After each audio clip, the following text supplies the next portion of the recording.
নমস্কার। আজকে আমরা পলিটি বা সংবিধানের 50টি ম্যারাথন প্রশ্ন করব এবং এই ম্যারাথন ক্লাসটি তোমাদের ভালো লাগলে অবশ্যই লাইক করবে, শেয়ার করবে এবং তোমরা অবশ্যই আমার এই চ্যানেলটি সাবস্ক্রাইব করে রাখবে। খুব শীঘ্রই তোমাদের সামনে ইংলিশের আরো ম্যারাথন ক্লাস আসতে চলেছে। তো আমরা সময় নষ্ট না করে শুরু করি। প্রথম প্রশ্নটা দেখো, ভারতের সংবিধান কবে গৃহীত হয়? 26 জানুয়ারি 1950, 26 নভেম্বর 1949, 15 আগস্ট 1947 না তোমার 9 ডিসেম্বর 1946। তাহলে আমার দেখো সংবিধান যে গৃহীত হয়, এই গৃহীত হয় কততে বলতো? 26 নভেম্বর 1949 সালে। অপশন বি তোমার সঠিক উত্তর হবে। কিন্তু শোনো, যদি তোমাকে প্রশ্ন করতো ভারতের সংবিধান কবে কার্যকরী হয়, তাহলে মনে রাখবে 26 জানুয়ারি 1950-এ এই আমাদের যে সংবিধান সেটি কার্যকরী হয়। দুটো প্রশ্ন ক্লিয়ার প্রত্যেকের? যদি গৃহীত বলে তাহলে বলবো 26 নভেম্বর 1949, যদি বলে কার্যকারী কবে হয় বলবো আমরা 26 জানুয়ারি 1950। আচ্ছা বলো তো 15 আগস্ট 1947 কি হয়? তাহলে 15 আগস্ট 1947 হয় ভারতবর্ষ স্বাধীন। এটা প্রত্যেকে জানো তোমরা, ভারতবর্ষ স্বাধীন হয়। এবং বলতো 9 ডিসেম্বর 1946 কি হয়? তাহলে যে কনস্টিটিউট অ্যাসেম্বলি, সেই অ্যাসেম্বলির প্রথম কিন্তু মিটিং হয় 9 ডিসেম্বর 1946। তাহলে এখানে আমার সঠিক উত্তর অবশ্যই অপশন বি আসলো। চলো পরের প্রশ্ন দেখি আমরা, নাম্বার 2। রাজ্যসভার সদস্য হওয়ার ন্যূনতম বয়স কত হওয়া প্রয়োজন? 25 বছর, 21 বছর, 30 বছর না 35 বছর? তাহলে রাজ্যসভা, মনে রাখবে রাজ্যসভার সদস্য হতে হলে তোমার মিনিমাম 30 বছর দরকার। তোমার মিনিমাম 30 বছর দরকার যদি রাজ্যসভার মেম্বার হতে হয় বা এমপি, মেম্বার অফ পার্লামেন্ট হতে হয়। নেক্সট প্রশ্ন দেখি আমরা, নাম্বার 3। ভারতীয় সংবিধানের কোন অনুচ্ছেদে অস্পৃশ্যতা দূরীকরণের কথা বলা হয়েছে? নাম্বার 14, 15, 16 না 17? তাহলে অস্পৃশ্যতা, এই যে তোমার অস্পৃশ্যতা দূরীকরণের যে কথাটি উল্লেখিত হয় ভারতের সংবিধানের 17তম আর্টিকেল বা ধারাতে, 17তম আর্টিকেল বা ধারাতে। এবং দেখো 14 নম্বরে কি বলা আছে? 14 নম্বরে বলা আছে তোমার কি বলতো, আইনের চোখে সকলে সমান। বোঝালো? অর্থাৎ equality before law, equality before law, বা বলবো আইনের চোখে সবাই সমান, বা আইন সকলের জন্য সমান, আইন সকলের জন্য সমান, সকলের জন্য সমান। ক্লিয়ার প্রত্যেকের? 15 নম্বরে কি বলা আছে বলো? 15 নম্বরে বলা আছে তোমার যে কোনো ভেদাভেদ করা যাবে না, কোনো কাস্ট নিয়ে, কোনো ধর্ম নিয়ে ভেদাভেদ করা যাবে না। তাহলে ভেদাভেদ, ভেদাভেদ করা যাবে না, মনে রাখবে প্রত্যেকেই। ক্লিয়ার? চলো 16 নম্বরে কি বলা হচ্ছে বলো তো? 16 নম্বরে বলা হচ্ছে তোমার সরকারি চাকরিতে সকলেই সমান ইকুয়ালিটি থাকবে। অর্থাৎ কোনো সরকারি চাকরিতে কোনো ধর্ম, কোনো বর্ণ, কোনো কাস্ট এগুলো কিন্তু করা যাবে না। ক্লিয়ার প্রত্যেকেই? তাহলে তোমার সরকারি চাকরিতে, সরকারি চাকরিতে ইকুয়ালিটি, সরকারি চাকরিতে ইকুয়ালিটি বা সমতা থাকবে তোমার কত নম্বর ধারায়? 16 নম্বর ধারায়। ক্লিয়ার প্রত্যেকের? চলো পরের প্রশ্ন দেখি আমরা, নাম্বার 4। ভারতের রাষ্ট্রপতিকে শপথ বাক্য পাঠ করান কে? শপথ বাক্য কে পাঠ করান? উপরাষ্ট্রপতি, প্রধানমন্ত্রী, সুপ্রিম কোর্টের প্রধান বিচারপতি এবং লোকসভার স্পিকার। তাহলে শপথ বাক্য করান সুপ্রিম কোর্টের প্রধান বিচারপতি। অপশন সি নাম্বার তোমার সঠিক হবে। ক্লিয়ার প্রত্যেকের? চলো পরের প্রশ্ন দেখি আমরা, নাম্বার 5। সংবিধানের কত নম্বর ধারা অনুযায়ী রাষ্ট্রপতি দেশে আর্থিক জরুরি অবস্থা জারি করতে পারেন? 352, 356, 360 না 370? তাহলে আর্থিক জরুরি অবস্থা জারি করতে পারেন তিনি কত নম্বর ধারা অনুসারে? 360। অপশন নাম্বার সি তোমার সঠিক হবে 360। 352 কি আছে বলো? 352 আছে তোমার জরুরি অবস্থা, জাতীয় জরুরি অবস্থা। এটা আমার জাতীয় জরুরি অবস্থা 352 আছে। ক্লিয়ার প্রত্যেকের? 356 কি আছে বলতো? প্রেসিডেন্ট রুল বা বলবো আমরা রাষ্ট্রপতি শাসন। রাষ্ট্রপতি শাসন কততে? 356-তে। আচ্ছা বলতো 370 কি আছে? মনে রাখবে 370-এ এর আগে অর্থাৎ 2019-এ জম্মু কাশ্মীরের যে স্পেশাল স্ট্যাটাস আছে, তাহলে জম্মু কাশ্মীর রিলেটেড, তাহলে কোনো যে প্রশ্ন করে জম্মু কাশ্মীর রিলেটেড, তাহলে আমরা 370-এ টিক মারব। চলো পরের প্রশ্ন দেখি, নাম্বার 6। পঞ্চায়েতি রাজ ব্যবস্থা কোন রাজ্যে প্রবর্তিত হয়? পঞ্চায়েতি রাজ ব্যবস্থা প্রথম কোন রাজ্যে হয়? পশ্চিমবঙ্গ, রাজস্থান, বিহার না উত্তরপ্রদেশ? তাহলে সঠিক উত্তর হবে রাজস্থান। রাজস্থান কত সালে বলো তো? সালটা হলো তোমার 1959 2 অক্টোবর। 1959 2 অক্টোবর তোমার পঞ্চায়েতি রাজ ব্যবস্থা শুরু হয়। এবং রাজস্থানের কোন গ্রামে? বলবো আমরা নাগর। নাগর গ্রাম, এই নাগর গ্রামে প্রথম পঞ্চায়েতি রাজ ব্যবস্থাটি শুরু করা হয়। এরপর দেখো 7 নম্বর, ভারতের লোকসভার প্রথম স্পিকার কে ছিলেন? জিভি মাবলঙ্কর, সুকুমার সেন, রাজেন্দ্র প্রসাদ না তোমার M.A. আয়েঙ্গার? তাহলে এখানে সঠিক উত্তর হবে তোমার option A number, GV Mavalankar. Option A তোমার সঠিক হবে।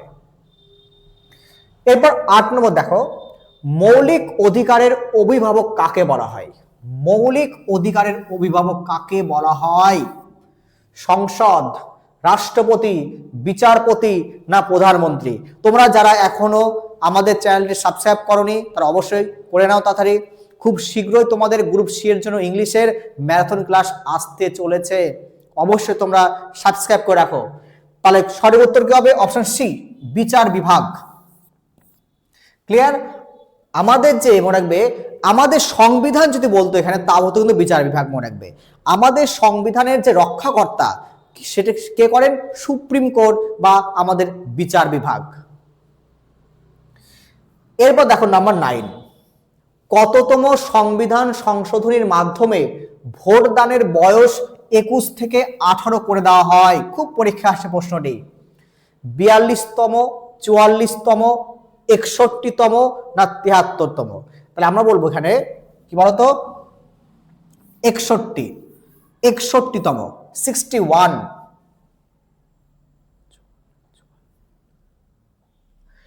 সংবিধানের প্রস্তাবনায় ধর্ম নিরপেক্ষ শব্দটি কত সালে যুক্ত হয়? 1975 সাল, 1976 সাল, 1978 সাল না 1950 সাল? তাহলে ধর্ম নিরপেক্ষ যে শব্দ, এটি কিন্তু তোমার আমাদের প্রস্তাবনার একটা অংশ বা একটা শব্দ, একটা প্রস্তাবনার শব্দ, যেটি তোমার 42তম অ্যামেন্ডমেন্ট অ্যাক্টের মাধ্যমে যুক্ত করা হয়। তাহলে ধর্ম নিরপেক্ষকে 42তম অ্যামেন্ডমেন্ট অ্যাক্টের মাধ্যমে অ্যাড করা হয় এবং সালটা কত? মনে রাখবে 1976 সাল। 1976 সাল। ক্লিয়ার?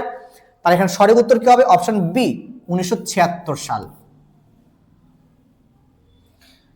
এরপর দেখো নাম্বার 11, রাজ্যপালকে কে নিয়োগ করেন?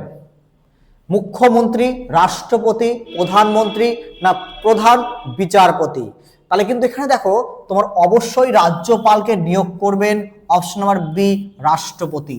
কখনোই মুখ্যমন্ত্রী না, প্রধানমন্ত্রী না প্রধান বিচারপতি নয়, অনলি রাষ্ট্রপতি তিনি একজন কি বলতো রাজ্যপালকে নিয়োগ করতে পারেন এবং একজন রাজ্যপালকে 2-3টি রাজ্যের রাজ্যপালও করতে পারেন। এটি ক্ষমতা শুধুমাত্র রাষ্ট্রপতির হাতে। একটি রাজ্যের প্রকৃত শাসককে বলো, কোন একটা রাজ্যের প্রকৃত শাসককে? রাজ্যপাল, মুখ্যমন্ত্রী, বিধানসভার অধ্যক্ষ না মুখ্য সচিব? মনে রাখবে একটা রাজ্যের যে প্রকৃত রিয়াল যে তোমার শাসক হয় তিনি হলেন মুখ্যমন্ত্রী। তিনি হলেন মনে রাখবে মুখ্যমন্ত্রী। অর্থাৎ দেখো রাজ্যের মেন রাজ্যপাল আছে কিন্তু প্রকৃত শাসক শাসন কে করেন? অবশ্যই কি বলতো আমরা যাকে নির্বাচন করি তারা প্রকৃত শাসক হন। তার মানে মুখ্যমন্ত্রী কিন্তু প্রকৃত শাসক। যদি বলা হতো আমাদের দেশের প্রকৃত শাসককে, যদি বলতো ভারতের প্রকৃত শাসককে, প্রকৃত শাসককে, তাহলে আমরা বলবো অবশ্যই প্রধানমন্ত্রী। প্রকৃত শাসক কিন্তু প্রধানমন্ত্রী মনে রাখবে। ক্লিয়ার? চলো পরের প্রশ্ন দেখি আমরা, নাম্বার 13। বর্তমানে ভারতের সংবিধানে কয়টি মৌলিক কর্তব্য আছে? 10টি, 11টি, 12টি না 9টি? অবশ্যই 11টি। অপশন বি নাম্বার ঠিক হবে তোমার 11টি। এরপর দেখো নাম্বার 14, নীতি আয়োগের চেয়ারম্যান কে? রাষ্ট্রপতি, অর্থমন্ত্রী, প্রধানমন্ত্রী না উপরাষ্ট্রপতি? তো দেখো এই যে নীতি আয়োগ এর যে চেয়ারম্যান তিনি হলেন প্রধানমন্ত্রী। প্রধানমন্ত্রী। ক্লিয়ার? এবং তোমরা একটা জিনিস মনে রাখবে যে এই যে নীতি আয়োগ এটি তৈরি হয় প্ল্যানিং কমিশন থেকে, বা বলবো আমরা পঞ্চবার্ষিকী বা 5-year প্ল্যান বলে দেবো আমরা, 5-year প্ল্যান। এই যে 5-year প্ল্যান, এই 5-year প্ল্যান কত সালে তৈরি হয়? 1950 সালে। 1950 সালে তৈরি তোমার 5-year প্ল্যান। তো এই 5-year প্ল্যানকে রিপ্লেস করে তৈরি হয় কি বলতো নীতি আয়োগ। কত সালে? 2015 সালে। তাহলে কি বলবো আমরা 2015 সালে কি বলতো এই 5-year প্ল্যানকে রিপ্লেস করে দেওয়া হয় নীতি আয়োগে, এবং এই নীতি আয়োগের যে প্রধান যে তোমার চেয়ারম্যান হন তিনি হলেন প্রধানমন্ত্রী। নাম্বার 15 দেখো, সংবিধান সংশোধন পদ্ধতি কোন দেশের অনুকরণে নেওয়া হয়েছে? তাহলে সংবিধান সংশোধন পদ্ধতিটি কোন দেশ থেকে অ্যাডপ্ট করা হয়? আমেরিকা, ব্রিটেন, দক্ষিণ আফ্রিকা না কানাডা? তাহলে সঠিক উত্তর হবে অপশন সি, দক্ষিণ আফ্রিকা থেকে নেওয়া হয়। দক্ষিণ আফ্রিকা। এরপর 16 নম্বর দেখো, রাজ্যসভার অধিবেশনের সভাপতিত্ব করেন কে? রাজ্যসভা এর অধিবেশন সভাপতিত্ব কে করেন? রাষ্ট্রপতি, প্রধানমন্ত্রী, উপরাষ্ট্রপতি না লোকসভার স্পিকার? মনে রাখবে রাজ্যসভা মানেই উপরাষ্ট্রপতি। উপরাষ্ট্রপতি বা আমরা বলবো রাজ্যসভার চেয়ারম্যান। রাজ্যসভার চেয়ারম্যান বা উপরাষ্ট্রপতি বা ভাইস প্রেসিডেন্ট যিনি রাজ্যসভাকে সভাপতিত্ব করেন। এবং যদি বলতো লোকসভা, লোকসভা এই লোকসভাটি সভাপতিত্ব কে করেন? অবশ্যই হবে স্পিকার। অবশ্যই মনে রাখবে স্পিকার।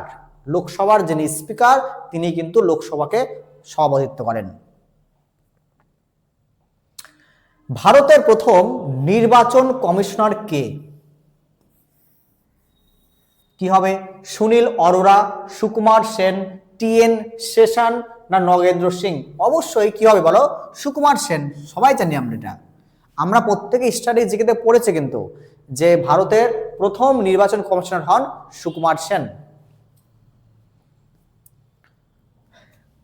জরুরি অবস্থায় মৌলিক অধিকার রদ করার ক্ষমতা কার আছে? অর্থাৎ যখন কোনো ইমার্জেন্সি লাগবে ভারতবর্ষে তখন যে আমাদের মৌলিক অধিকারগুলি হয় সেই অধিকারগুলি কার কাছে ক্ষমতা থাকবে রদ করার?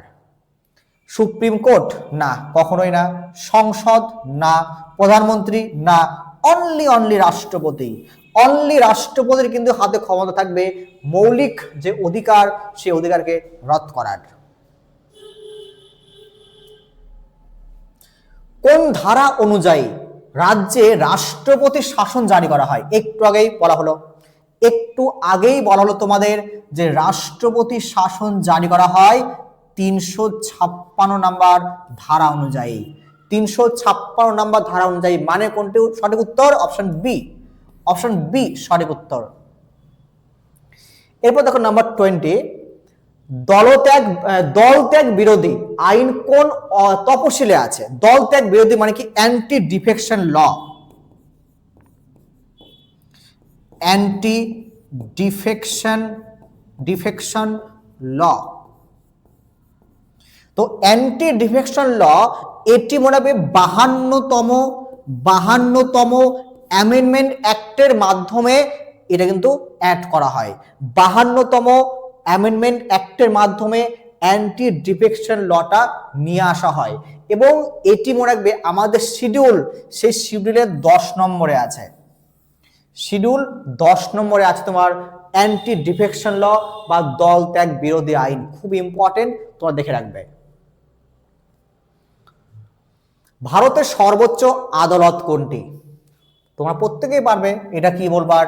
সর্বোচ্চ আদালত হাইকোর্ট, সংসদ, সুপ্রিম কোর্ট না লোক আদালত? অবশ্যই সুপ্রিম কোর্ট।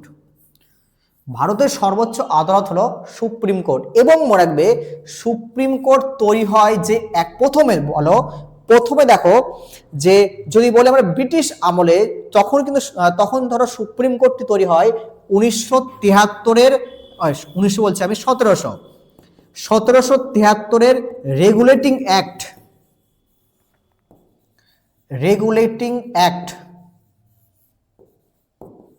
তাহলে ব্রিটিশ আমলে 1773 সালে রেগুলেটিং অ্যাক্টের মাধ্যমে সুপ্রিম কোর্ট তৈরি করা হয় এবং সেটি সালটি কত?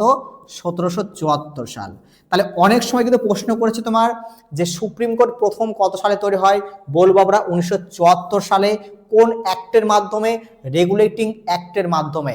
কিন্তু ভারত স্বাধীন হওয়ার পর আমাদের যে সুপ্রিম কোর্ট সেটি তৈরি হয় 28 জানুয়ারি 1950 সালে। ক্লিয়ার? প্রত্যেকের বলো, প্রত্যেকের ক্লিয়ার বলো। তাহলে ভারতের সর্বোচ্চ আদালত সুপ্রিম কোর্ট। ব্রিটিশ আমলে 1773 সালের রেগুলেটিং অ্যাক্টের মাধ্যমে 1774 সালে এই সর্বোচ্চ আদালত তৈরি হয় এবং আমাদের স্বাধীন হওয়ার পর 1950-এর 28 জানুয়ারি আমাদের স্বাধীন সুপ্রিম কোর্টটি গঠন হয়। এবং ভারতের প্রথম যিনি এই সুপ্রিম কোর্টের কি বলো জাজ বা বলো আমরা চিফ জাস্টিস ছিলেন, তিনি হলেন কে বলতো?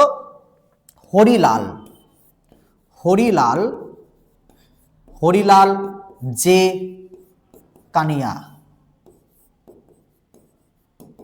হরিলাল জে কানিয়া হলেন আমাদের এই সর্বোচ্চ আদালতের কি বলতো চিফ জাস্টিস। চলো পরের প্রশ্ন দেখি আমরা। যুগ্ম তালিকা মানে কনকারেন্ট লিস্ট। সে যুগ্ম তালিকার ধারণা কোন দেশ থেকে নেওয়া হয়? অস্ট্রেলিয়া, আয়ারল্যান্ড, রাশিয়া না জাপান? অবশ্যই অস্ট্রেলিয়া থেকে নেওয়া হয় যুগ্ম তালিকার ধারণা। ভারতের প্রথম নাগরিককে? ভারতের প্রথম নাগরিককে? প্রধানমন্ত্রী, প্রধান বিচারপতি, রাষ্ট্রপতি না উপরাষ্ট্রপতি? তাহলে ভারতের প্রথম নাগরিক অর্থাৎ যে নাগরিক থেকে প্রথম কি করা হয়? ভোট কাউন্ট করা হয়, তিনি হলেন কে বলতো? ভারতের রাষ্ট্রপতি। অপশন সি হলো তোমার সঠিক, রাষ্ট্রপতি। রাষ্ট্রের নির্দেশমূলক নীতি কোন দেশ থেকে নেওয়া হয়? নির্দেশমূলক নীতি বা ডিপিএসপি বা বলবো আমরা নির্দেশমূলক নীতি কোথা থেকে নেওয়া হয়? আয়ারল্যান্ড, আমেরিকা, কানাডা না ফ্রান্স হবে? তাই সঠিক উত্তর হবে আয়ারল্যান্ড থেকে ডিপিএসপি কে নেওয়া হয়।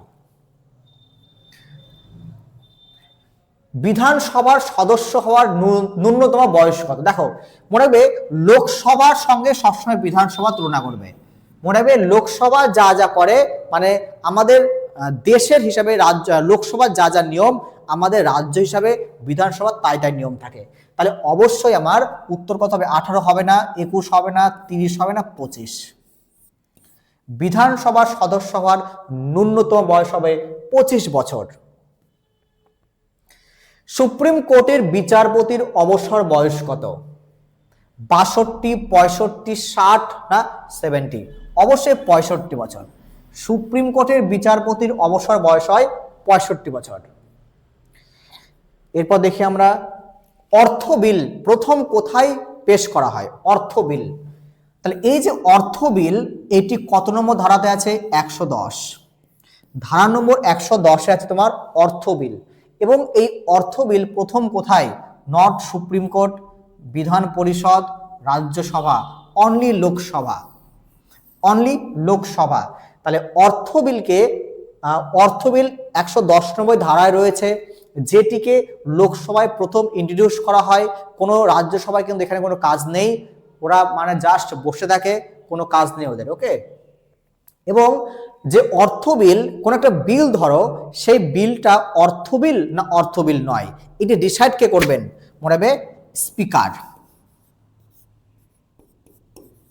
স্পিকার, কোন একজন স্পিকার তিনি ডিসাইড করবেন যে কোন একটা বিল সেটি অর্থ বিল হবে না অর্থ বিল হবে না। ওকে, মনে রাখবে এটা। খসড়া কমিটির চেয়ারম্যান কে ছিলেন? নেহরু, বি.আর. আম্বেদকর, সর্দার ভাই প্যাটেল না তোমার রাজেন্দ্র প্রসাদ? তাহলে খসড়া কমিটির চেয়ারম্যান ছিলেন বি.আর. Ambedkar, option B. এবং তোমাদের একটা কথা বলি যে এই খসড়া কমিটি তৈরি হয় কবে? 1947 সালের কততে? 29 আগস্ট। তাহলে 1947 সালের 29 আগস্টে আমাদের খসড়া কমিটি তৈরি হয় আমাদের সংবিধানটি তৈরি করার জন্য। সংসদের যৌথ অধিবেশন সভাপতিত্ব করেন কে? যৌথ অধিবেশনে সভাপতিত্ব কে করেন? রাষ্ট্রপতি, উপরাষ্ট্রপতি, প্রধানমন্ত্রী না স্পিকার? দেখো, এই যে যৌথ অধিবেশন, এটা আছে কত নম্বর ধারাতে? 108 নম্বর ধারাতে। তো এই ধারা অনুসারে এর সভাপতিত্ব করেন অবশ্যই লোকসভার স্পিকার, অবশ্যই লোকসভার স্পিকার এর সভাপতিত্ব করেন। এবং এটার যে যৌথ অধিবেশন বা জয়েন্ট সিটিং এ যে সামন করেন কে? তিনি হলেন রাষ্ট্রপতি। ক্লিয়ার হলো? সভাপতিত্ব করেন স্পিকার, কিন্তু এর সামন করেন, ডাকেন কে বলতো? রাষ্ট্রপতি। বর্তমানে ভারতে কয়টি হাইকোর্ট আছে বলতো? তাহলে বর্তমানে ভারতে হাইকোর্ট আছে তোমার 21টি, 24টি, 25টি না 28টি? তাই তোমার সঠিক উত্তর হবে 25টি। অপশন সি নাম্বার সঠিক হবে। হাইকোর্টের টোটাল তোমার এখন টোটাল হাইকোর্ট আছে ভারতবর্ষে কতগুলি? 25টি। ভারতের প্রথম রাষ্ট্রপতিকে? সর্বপল্লী রাধাকৃষ্ণন, রাজেন্দ্র প্রসাদ, জাকির হুসেন না ভিভি গিরি? তাহলে এখন প্রথম রাষ্ট্রপতি আছেন ভারতবর্ষের, প্রথম ছিলেন, তিনি হলেন রাজেন্দ্র প্রসাদ, অপশন বি রাজেন্দ্র প্রসাদ। মৌলিক অধিকার কোন দেশ থেকে না হয়? মৌলিক অধিকার বা ফান্ডামেন্টাল রাইট, মৌলিক অধিকার বা ফান্ডামেন্টাল রাইট কোন দেশ থেকে নেওয়া হয়? America, Britain, Germany, Soviet? অবশ্যই হবে তোমার America. America, option A number হবে কিন্তু আমেরিকা। শিক্ষা কোন তালিকায় থাকে? শিক্ষা বা এডুকেশন কোন তালিকা? তোমার কেন্দ্র না রাজ্য না যুগ্ম বা কোনোটি নয়? মনে রাখবে শিক্ষা সর্বদা যুগ্ম বা কনকারেন্ট লিস্টে, যুগ্ম তালিকা বা কনকারেন্ট লিস্টে থাকবে তোমার শিক্ষা। সুপ্রিম কোর্টের বিচারপতিদের কে নিয়োগ করেন? খুব ইম্পর্টেন্ট প্রশ্ন এটাও। প্রধান যে বিচারপতি থাকেন, মানে সুপ্রিম কোর্টের যে বিচারপতিরা থাকেন, কে নিয়োগ করেন? প্রধানমন্ত্রী, রাষ্ট্রপতি, আইনমন্ত্রী না উপরাষ্ট্রপতি? অবশ্যই রাষ্ট্রপতি। রাষ্ট্রপতি, অপশন বি হবে রাষ্ট্রপতি। আচ্ছা, তোমাদের একটা কথা বলি, তোমরা অবশ্যই আমার চ্যানেলটি সাবস্ক্রাইব করে রাখো। এবং দেখো, তোমাদের আমি ম্যারাথন ক্লাস আনতে চলেছি ইংলিশের উপর। আমি চেষ্টা করছি যতটা তোমাদের ইংলিশের থিওরি করাতে পারি। আমি দেখছি আমি আজকে বা কালকে বা পরশুর মধ্যে আমি চেষ্টা করছি অন্তত 2টি ভিডিও তোমাদের আপলোড করার জন্য, ঠিক আছে? তো দেখো পরের প্রশ্ন, দেখো নাম্বার 35। জীবন ও ব্যক্তিগত স্বাধীনতার অধিকার কোন অনুচ্ছেদে আছে? খুব ইম্পর্টেন্ট প্রশ্নটি। 19, 20, 21 না 22? তাহলে কি হবে আমার? অপশন নাম্বার সি, 21 নম্বরে। 21 নম্বরে আছে এটি। রাজ্যসভা ভেঙে দেওয়ার ক্ষমতা কার? রাজ্যসভা ভেঙে দেওয়ার কার ক্ষমতা? মনে রাখবে, রাজ্যসভা হলো স্থায়ী, পার্মানেন্ট। রাজ্যসভা কিন্তু পার্মানেন্ট বা স্থায়ীকে ভাঙা যায় না, কারো ক্ষমতা নেই ভাঙার। অপশন ডি, অপশন ডি, কারো ভাঙার ক্ষমতা নেই। এই রাজ্যসভার যে তোমার এখানে যে মেম্বাররা থাকেন, সেই মেম্বারদের কিন্তু কি বলতো একটা সময়কাল থাকে। সেই সময়কালটা বলা হয় যে 2 বছর অন্তর অন্তর 1/3 মানে 3 জনের মধ্যে একজনকে রিটায়ার নিতে হবে বা একজনকে বাদ দিতে হবে। এটা আমার 2 বছর অন্তর অন্তর। এমনকি আমাদের যে সংবিধানে লেখা আছে কি বলতো, যে বলা হয় যে রাজ্যসভার যে মেম্বারদের সময়কাল 6 বছর। ক্লিয়ার? চলো পরের প্রশ্ন দেখি আমরা, নাম্বার 37। পঞ্চায়েতি রাজকে সাংবিধানিক মর্যাদা দেয় কোন সংশোধনী?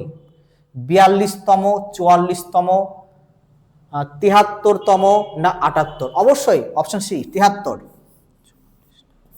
73।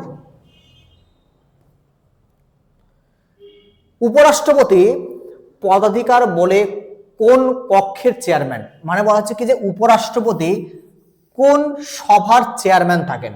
লোকসভা না রাজ্যসভা না বিধানসভা না নীতি আয়োগ? তাহলে সঠিক উত্তর হবে রাজ্যসভা। উপরাষ্ট্রপতি মানে মনে হবে রাজ্যসভা। সাম্যের অধিকার কোন অনুচ্ছেদে? সাম্যের অধিকার কোন অনুচ্ছেদে আছে বলো? 12 থেকে 35, 14 থেকে 18, 19 থেকে 22, 23 থেকে 24? সাম্যের অধিকার আছে তোমার 14 থেকে 18-তে।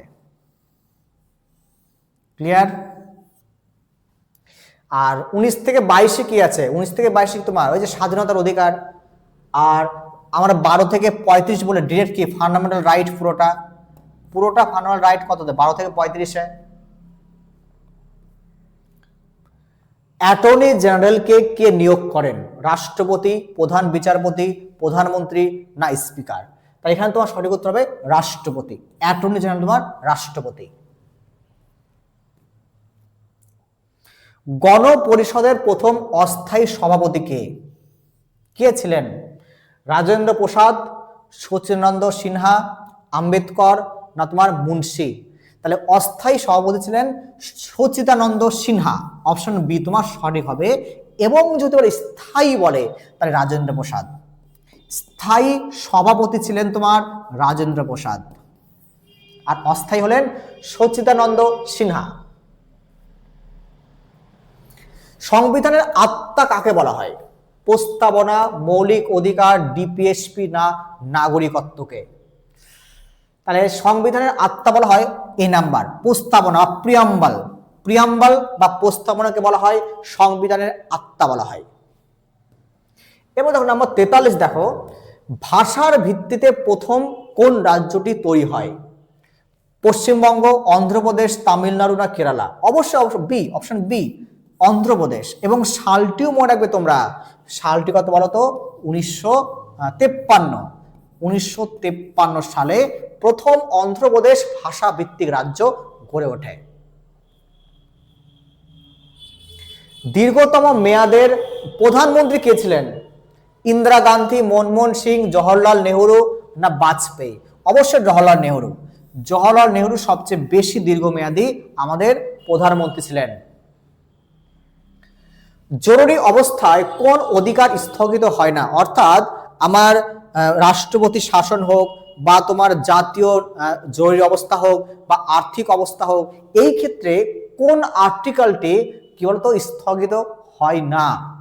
19, 21, 24 না 32? অবশ্যই মনে রাখবে 21 নাম্বার। 21 নাম্বার ধারা কখনো কিন্তু স্থগিত হয় না। হাইকোর্ট বিচারপতির অবসর কত? হাইকোর্ট দেখো একটু আগে আমরা পেয়েছিলাম, দেখো সুপ্রিম কোর্টের বিচারপতির অবসর কত সময়? তাহলে এখন আমরা পেলাম হাইকোর্ট, তাই সুপ্রিম কোর্ট যদি বলতো কত, তো 65, আর হাইকোর্ট যদি বলে তাহলে হবে 62, তাহলে অপশন বি হবে 62। সংবিধান সংশোধন পদ্ধতি কত ধারায়, মানে কত ধারা অনুসারে সংবিধানকে সংশোধন করা যায়, অ্যামেন্ডমেন্ট করা যায়? 360, 368, 370, 356, 368। 368 হবে বি নাম্বার, ঠিক আছে, অপশন বি। জিএসটি বিল কোন সংশোধনীতে পাশ করা হয়? জিএসটি 100, 101, 102, 105, 101। জিএসটি আছে তোমার 101তমতে। এবং দেখো ভারতে তোমার এই যে জিএসটি, এটা লাগু করা হয় 2017 সালের 1 জুলাই। ক্লিয়ার? 2017 সালের 1 জুলাইতে জিএসটি লাগু করা হয়। এবং ভারতের প্রথম রাজ্য যেখানে জিএসটি লাগু করা হয় সেটি তোমার কি বলতো? আসাম। এবং যদি বলে যে পৃথিবীতে কোন দেশে প্রথম জিএসটি শুরু হয়, তাহলে পৃথিবীতে প্রথম দেশ,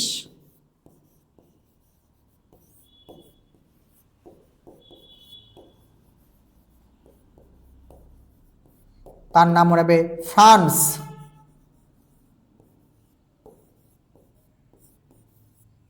মনে রাখবে। চলো নেক্সট প্রশ্ন দেখি আমরা। লোকসভার সদস্য হওয়ার ন্যূনতম বয়স। লোকসভা দেখো মনে রাখবে, লোকসভার জন্য বয়সটা কম লাগবে, 18 হবে না, 21 হবে না, 30 না 25। লোকসভা মনে রাখবে 25। লোকসভার বিধানসভা 25 হয়, আর তোমার রাজ্যসভা কিন্তু 5 বছর বেশি, মানে 30 হবে কিন্তু। এবার দেখো কেন্দ্রীয় মন্ত্রিসভা কার কাছে দায়বদ্ধ থাকে? কেন্দ্রীয় মন্ত্রিসভা কার কাছে দায়বদ্ধ থাকে? রাষ্ট্রপতি, লোকসভা, প্রধানমন্ত্রী না রাজ্যসভা? মানে মনে রাখবে, মন্ত্রিসভা মানেই লোকসভা, মন্ত্রিসভা মানে লোকসভার সঙ্গে যুক্ত।